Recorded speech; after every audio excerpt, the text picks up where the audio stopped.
Don't act like you guys haven't been making mistakes, because I've seen you in my recent lobbies. Every time I find and join some randoms to play with, I know you guys are doing some stupid stuff. And it's a bit more than just leading enemies to me, because I know some of these people are doing it on purpose. So I've got 3 mistakes you are making in the Outlast trials. Whether you're new or returning to the game, these will probably be helpful even if you're just thinking about them more after watching this video. Even if you're not guilty of some of these, you can just go down in the comments and tell me what you actually knew. Anyway, 98% of you guys aren't subscribed, and I've really been appreciating the support recently. But number 1, you're all guilty of this.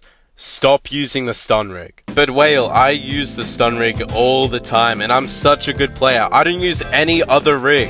I hate to break it to you, man, but if you only use stun and you don't use anything else, you aren't that good. Whether you're a new player or an experienced player, the stun rig traps you in a state of complacency. Some of you might be shocked by that, but stun rig doesn't allow for you to get any better at the game. Stun rig just makes you so comfortable to make any mistake you'd like. If you're leading too many enemies around, you can use the stun rig. If you're cornered, you can use the stun rig.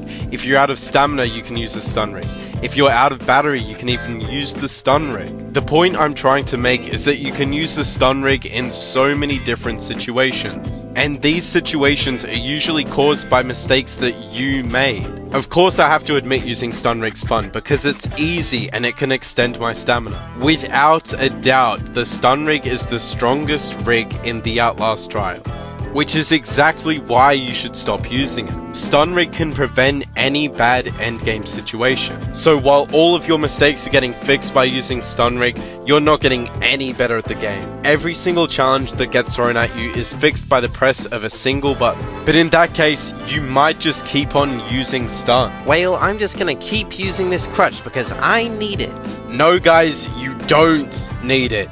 Eventually there's going to come a day where you can't be using your rig this much. In things like psychosurgery, the cooldown is extremely long. You might be able to use it sparingly where it is useful and not just making up for your mistakes. And to make matters worse, there are game modes that remove your rig and not just escalation. Regardless, in escalation you're either going to use a rig you're not experienced with, or you're going to have stun, which will become useless in the later rounds. Again, it's about being a good player and being aware of your surroundings. And that brings us to our next mistake, which I call creating sound areas. And what I mean by a sound area is creating a bunch of sound around one singular area. A sound area is usually created around the objective of a trial. Sometimes this is done on purpose in a trial with the main objective creating a bunch of noise, usually in bigger areas. For example, even in the first trial, Kill the Snitch, the electrocution process makes so much noise. This will happen in the endgame of every main trial in the game, all of them designed in order to keep the pressure on you and the enemies drawn over to your location. Now, the mistake you could be making here is that it's possible to create these noise areas on your own. Actions like running without the amp noise reduction will create a trail for enemies to follow. The AI of an enemy basically creates a trail from the least recent noise that you made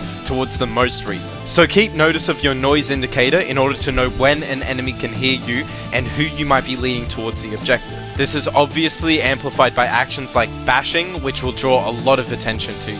Obviously, you won't be walking to every single objective because you need to be doing these actions fast, but you need to be aware of who you could be leading towards the objective. This becomes a make and break between winning or losing the trial. I'm sure you're already thinking of situations where you've been constantly interrupted by enemies, even on standard, and that's probably because you or one of your teammates was creating a sound area. This is going to turn an already dangerous endgame situation into an even worse one, with grunts who will patrol a specific area purposely coming over to your area because of what you've done. As an extra add-on to this, most enemies will stay within their specified area and will even drop chasers to not follow you outside of their patrol area. But enemies will leave their patrol sector just to follow you out because of a loud noise. This is why thinking about sound areas is so important to avoid high enemy density. And for the third and final mistake you're making in the Outlast trials is not learning proper evasion of enemies. And wait, you're probably just going to leave the video right now because you already know how to run around enemies, but I'm talking about baiting out hits. The way that the AI of the Outlast trials works is that they predict where you're going to go when they are trying to hit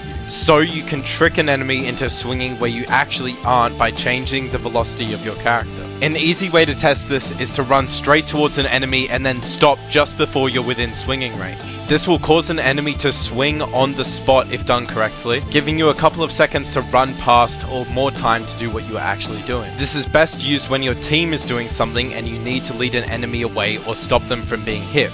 Maybe somebody is reviving a teammate or completing an objective. Regardless, this is a tech that you need to learn and so many people don't know about it. Now, of course, that isn't the only attack that enemies will do. For example, ranged enemies like the Pitcher and Franco, this won't work as well on, as they could choose to use their ranged attacks on you instead. And most characters, specifically grunts, usually have a lunge attack. It's also important to get used to when these attacks are coming because jumping back usually won't save you from this. And lunge attacks for enemies are usually very versatile as they're able to follow you as they're lunging and track your character. It's important to move as quickly as possible when you're facing a lunge attack or go to the side of an enemy outside of that range. It's very important to know your limits and the limits of enemies, being able to evade them and know how many times you may be able to loop an object.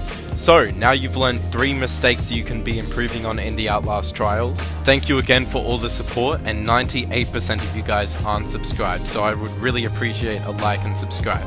Thank you for watching, guys. I'll see you in the next one. See ya.